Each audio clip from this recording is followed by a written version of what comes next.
What's good guys, Chris here, and in this video I'd like to give you 5 tips that can really help you as a drummer. I've been playing for about 12 years and these are just a few things that have really helped me and that I kind of wish I knew earlier on because it could have saved me a lot of time and potentially even pain. Now, number 1 is going to be moisturizer. It's not hard to believe that this could be of huge benefit because as drummers, obviously you're playing with wooden sticks, don't make a funny joke, it is going to dry out your hands. I've gotten blisters and even cuts on my hands, especially during the winter season where, you know, your skin tends to get very dry.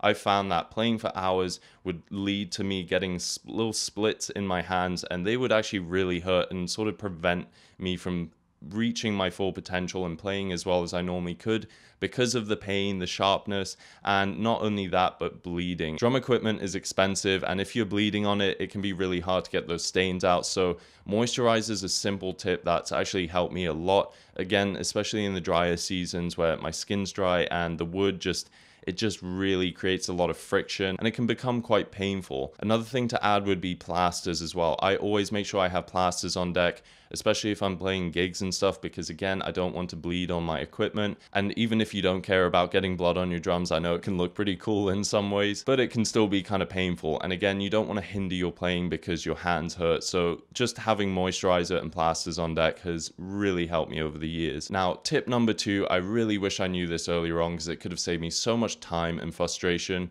But when it comes to drum hardware, those knobs can be really tight and stiff. Don't make a funny joke, because obviously your cymbal stands and hardware has to be tight and in place so that your drums aren't moving around when you're bashing and beating against them. What you're doing is basically creating a makeshift wrench out of your drumsticks, which is really helpful because as a drummer you're going to have drumsticks on you, and when you can't turn hardware and you can't loosen the cymbal stands when you need to, it's really easy to just jam it between the drumsticks and sort of screw it over like this. Again, this was such a godsend for me because the amount of times that I've had this issue, it's really nice to know that there's an easy fix just by using a pair of drumsticks. Now, number 3 is to record yourself. I've made a video on this in the past, but I can't tell you how much this has benefited me over the years, because it's one thing to have a long practice, what might feel like a successful practice, and maybe it was, but to not be able to reflect on that and to see exactly what you were playing can really be at your own detriment. It's helped me immensely to be able to see and hear exactly what I was playing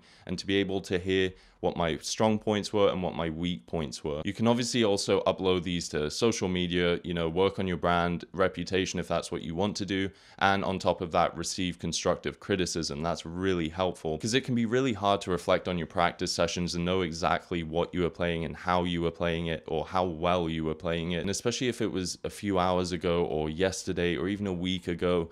But to have video footage, and it doesn't even need to be high quality, as long as it's audible and you can see what you're playing, or at the very least even just an audio recording, can help you so much. And I've also found for myself that in reflecting and watching videos of myself playing, I'm able to then analyze myself on the spot and see not only what I'm doing right and what I'm doing wrong, but things that I want to improve. Often I'll find myself looking back on videos and thinking, oh, I should have done this, or oh, I could have changed this. What if I hit the cymbal here? Oh, my form is a bit off here.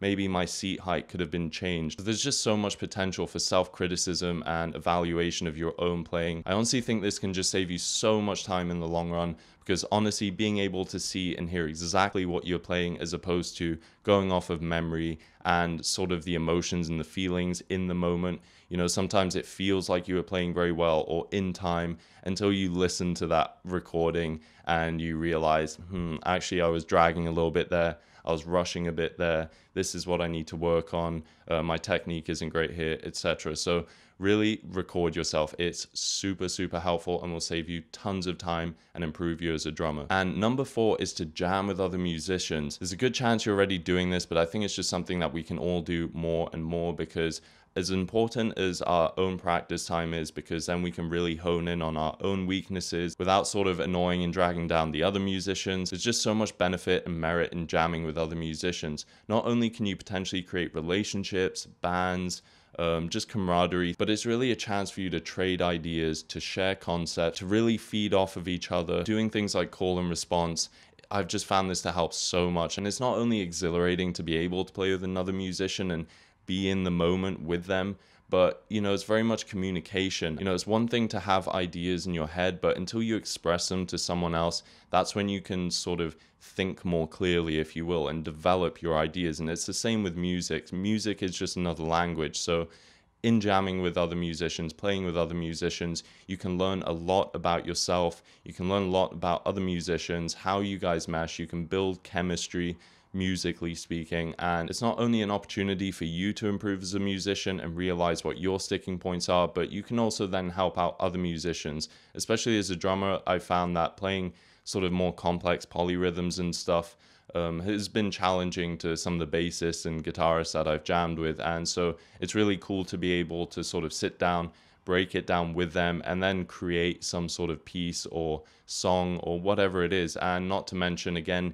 you can record yourself jamming with the musician, and there's just so much that can come of this. Not that music is a competition, but you can really push each other, and especially in jamming with other drummers or what you'd call a drum shed, again, it's just super helpful to be able to feed off of each other. There's a good chance that they're playing things that you don't play and have a different set of vocabulary to yourself, so it's really easy to learn and feed off of each other. And again, the whole call and response, if they play a certain rhythm or melody, you're able to then imitate that, and then they imitate that, but with a slight variation, and then so on and so forth. So there's just so much potential for growth through jamming with other musicians. And tip 5 is to study new drummers. Obviously, we all have our favorite drummers, our favorite musicians that we aspire and look up to, but it's important to remind ourselves, and I'm saying this to myself, to be constantly expanding your perspective and intake of new drummers. For example, for myself, I used to be really into metal drumming. I played it for many years,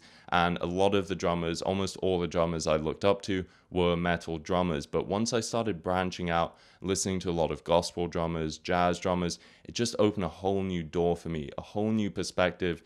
I started realizing that there were just so many different approaches to drumming, and although that's self-evident, it's normal that we all get stuck in our sort of routines and ways of playing. So it's really helpful to keep getting new influences, new sources of inspiration, and even if you are very focused in, say, metal drumming or pop drumming, it can be really beneficial, and maybe not seemingly so, but subconsciously almost listening to, say, a Latin drummer or a smooth traditional jazz drummer, someone who even plays with brushes, for example, a percussionist, you name it, all of that can give you a unique edge, a unique approach, and again, just perspective. This can really influence your playing over the years. And again, I think a lot of this can actually be subconscious. You might not necessarily be into that style of playing yourself, but it's easy to pick up new ideas and again give you a unique edge and style into your playing. It's going to do more good than harm, and I think it's really important to sort of not be too stubborn and stuck in your ways as a musician, because I think that's something that really holds a lot of